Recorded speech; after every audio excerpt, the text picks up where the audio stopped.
Hello दोस्तों, नमस्कार। आप सभी का स्वागत है आपके अपने YouTube channel Hrithik study zone में। आज हम इस वीडियो में class 9th, 10th, 11th, 12th का हिंदी व्याकरण के सिलेबस के बारे में जानेंगे कि कौन सा टॉपिक कितना पूछा जाता है, ऑब्जेक्टिव में कितना मार्क्स का पूछा जाता है और सब्जेक्टिव में आपका कितना मार्क्स का पूछा जाता है। तो चलिए आज इस वीडियो को स्टार्ट करते हैं। तो चलिए सबसे पहले आज पहला टॉपिक आपको पढ़ना है, पहला 1 नंबर में वर्ण विचार के बारे में।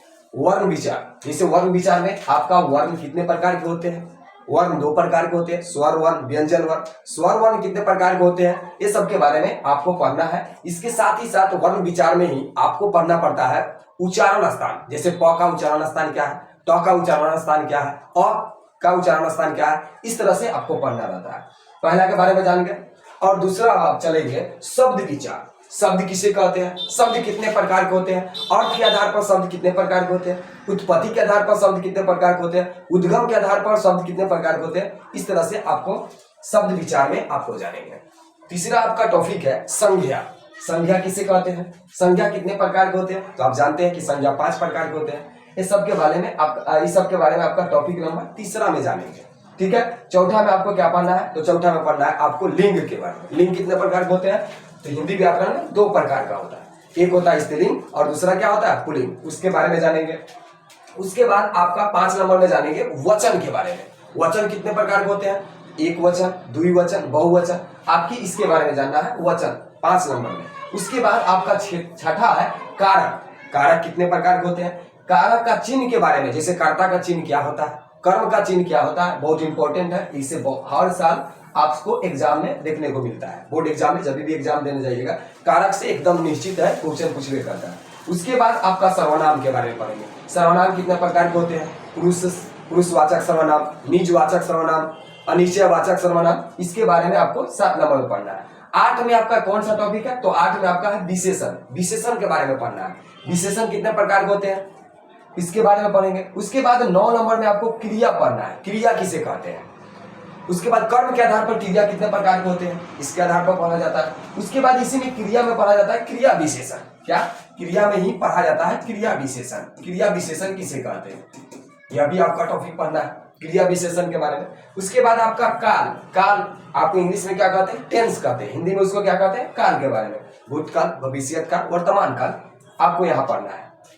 उसके बाद आपको 11 नंबर में आपको पढ़ना है उपसर्ग के बारे में। उपसर्ग बहुत ही इंपॉर्टेंट टॉपिक है, आपको बार बार बोर्ड एग्जाम में उपसर्ग के बारे में पूछा जाता है। उपसर्ग कितने होते हैं, संस्कृत में आप पढ़े होइएगा तो उपसर्ग 22 होते हैं। यहाँ पर भी उपसर्ग के बारे में पढ़ेंगे हम लोग। उसके बाद आपका 12 नंबर में पढ़ना है प्रत्यय। प्रत्यय बहुत खास टॉपिक है, उपसर्ग, प्रत्यय। उसके साथ ही संधि। संधि भी बहुत इंपॉर्टेंट है। आपका संधि 3 से 4 मार्क्स गारंटी है कि आपको संधि पूछा ही जाता है। ठीक है।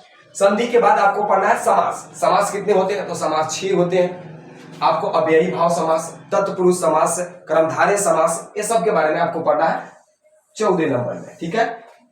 हर सप्ताह में मंगलवार के दिन आपको, प्रति मंगलवार के दिन आपका, मंगलवार के दिन एक व्याकरण का, हिंदी व्याकरण का आपका वीडियो मिलेगा। ठीक है। अगर इस तरह का वीडियो देखना चाहते हैं, हिंदी व्याकरण यहां से कंप्लीट करना चाहते हैं, तो आप अपने YouTube channel Hrithik study zone को लाइक कर देंगे, सब्सक्राइब कर देंगे। ठीक है। और अपने दोस्तों के बीच शेयर कर देंगे। तो चलिए समास के बारे में। समास के बाद आपको क्या पढ़ना है, तो समास के बाद पढ़ना है वाक के बारे में। क्या है वाक, सेंटेंस। इंग्लिश में क्या कहते हैं, इसको सेंटेंस कहते हैं। यहां से सेंटेंस पढ़ना, नकारात्मक सेंटेंस, सकारात्मक, इस तरह से आपको पढ़ना जाता है। मिश्रित, इस तरह से आपको पढ़ना है। उसके बाद आपका 16 नंबर में आपको पढ़ना है पदबंध। पदबंध क्या है, संज्ञा पदबंध, क्रिया पद, क्रिया विशेषण पदबंध, इस तरह से। उसके बाद आपका विराम चिन्ह के बारे में पढ़ना है। चिन्ह, विराम चिन्ह क्या होता है। उसके बाद आपका इस तरह के बाद 28 नंबर में आपको पढ़ना है पर्यायवाची शब्द। पर्यायवाची शब्द, आम का पर्यायवाची शब्द क्या है, नयन का पर्यायवाची शब्द क्या है, इस तरह से। कमल का पर्यायवाची शब्द क्या है, इस तरह से। उसके बाद विलोम शब्द। विलोम का मतलब होता है विपरार्थक शब्द, जैसे आज के कल हो जाएगा। जैसे अग्नि, अग्नि के क्या होगा, धरती का विलोम शब्द क्या होगा, सार्थक का क्या हो जाएगा, अनुज का क्या हो जाएगा। इस तरह से आपका बोर्ड एग्जाम में पूछता है विलोम शब्द। उसके बाद आपका 20 नंबर पढ़ना है अनेक शब्द के लिए एक शब्द। जैसे अनेक शब्द रहेगा उसको एक शब्द कहेंगे। जैसे बोर्ड एग्जाम में पूछता है जो संभव ना हो उसको क्या कहेंगे, जानने की इच्छा क्या कहेंगे, जिसका जन्म पीछे हुआ हो, इस तरह का शब्द को हम लोग अनेक शब्द में पढ़ते हैं। उसके बाद आपका मुहावरा है, मुहावरा या लोकोक्ति पढ़ते हैं हम लोग, इसमें मुहावरा के बारे में। ठीक है, मुहावरा के बाद आपको पढ़ना है रस, रस के बाद आपको पढ़ना अलंकार, अलंकार के बाद आपको पद लेखन, पद लेखन, पद माने क्या होता है, जैसे आपको बड़े भाई के पास एक पद लिखे आप, उसके बाद इसी में आपको पढ़ना पिताजी के पास पद लिखिए जिसमें आपका क्या हो, 500 रुपया मांगने की रिक्वेस्ट किया गया हो, या परीक्षा फल के बारे में आपको पद लिखिए इसी में। अब उसके बाद आता है, पद के बाद आता है आपको इसी में पढ़ना है एप्लीकेशन के बारे में, जैसे प्रधानाध्यापक के पास पद लिखे जिसमें 5 दिन का छुट्टी हो, इस तरह का एप्लीकेशन पढ़ना है, पद लेखन है। उसके बाद आपको संक्षेपण पढ़ना है। तो संक्षेपण देखिए, संक्षेपण जो है ना 9th में पढ़ना है ना 10th में पढ़ना है, 11th और 12th दो को जो क्लास है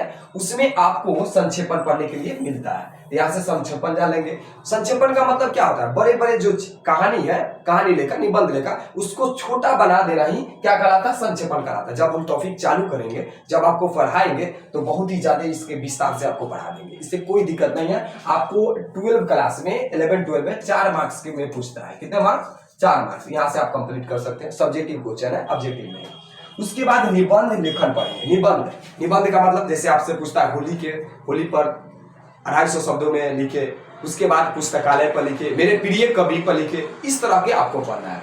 अब आपको थोड़ा सा ध्यान देना है कि 10th क्लास में कौन सा टॉपिक पढ़ना है और 9th में कौन सा टॉपिक पढ़ना है। इसमें जो है आपका 9th, 10th, 11th, 12 दोनों क्लास, चारों क्लास का इसमें सिलेबस था, लेकिन हम कुछ 9th और 10th की खास करके सिलेबस बता दे रहे हैं आपको, 11th और 12 का भी छाड़ दे रहे हैं, सब एक साथ है उसको अलग कर दे रहे हैं। ठीक है, आइए यहाँ पे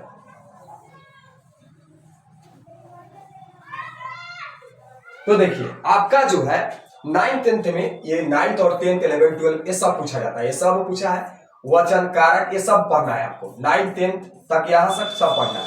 आपको कौन सा टॉपिक जो है 11th और 12 में खास करके पढ़ना है, जैसे आपको रस पढ़ना है, रस 10th में रस नहीं पढ़ना है।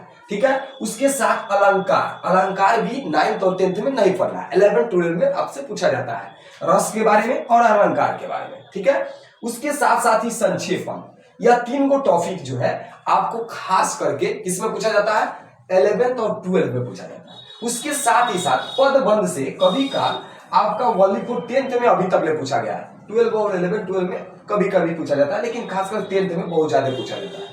ठीक है, 9th और 10th और बाद बाकी जितना भी टॉपिक है लगभग सभी क्लासों में क्या है, सेम टू सेम चलता है। तो चलिए आज का वीडियो आपको कैसा लगा कमेंट करके जरूर बताइएगा। अगर अच्छा लगा तो अपने दोस्तों के बीच शेयर कर दीजिए।